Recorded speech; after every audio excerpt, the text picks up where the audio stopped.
ஊழல் என்று சொன்னால் திமுக, திமுக என்று சொன்னால் ஊழல், ஊழலில் ஊற்றுக்கண் திமுக. எல்லா துறையிலும் ஊழல் நடக்குது இல்ல, நடக்காத துறையே கிடையாது. இன்றைக்கு விடியா திமுக ஆட்சி எப்பொழுது தமிழகத்திலே ஆட்சி பொறுப்பேற்றதோ அன்றிலிருந்து இன்று வரை இன்றைக்கு லஞ்ச லாவண்யம் எல்லா துறையிலும் தலை விரித்து ஆடுகிறது.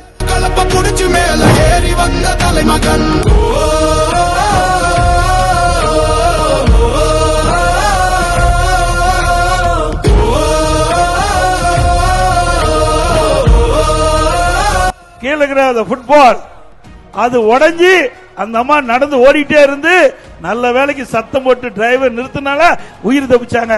அப்படிப்பட்ட பேருந்துல அவர் பயணம் செஞ்சு விரட்டி நம்ம பிடிக்கிறாராம். திரு உதயநிதி ஸ்டாலின் அவர்களே, 26 இல்ல 31 இல்ல 36 கூட பிங்க் கலர் பஸ் வந்து எங்களுடைய பேருந்தை நெருங்க முடியாது.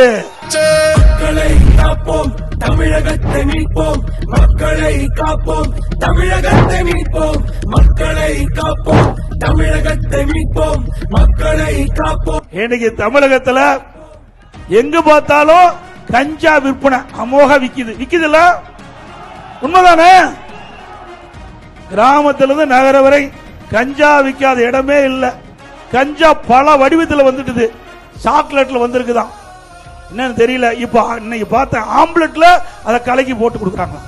ஆம்லெட் போடுறாங்க பாருங்க, அதுல கூட கலக்கி இந்த கஞ்சா போதை கலக்கி அந்த உணவு பரிமாறுறதாக பத்திரிகை செய்தி. ஆக எவ்வளவு மோசமான நிலைக்கு தமிழ்நாடு தள்ளப்பட்டு என்பதை நாம் எண்ணி பார்க்க வேண்டும்.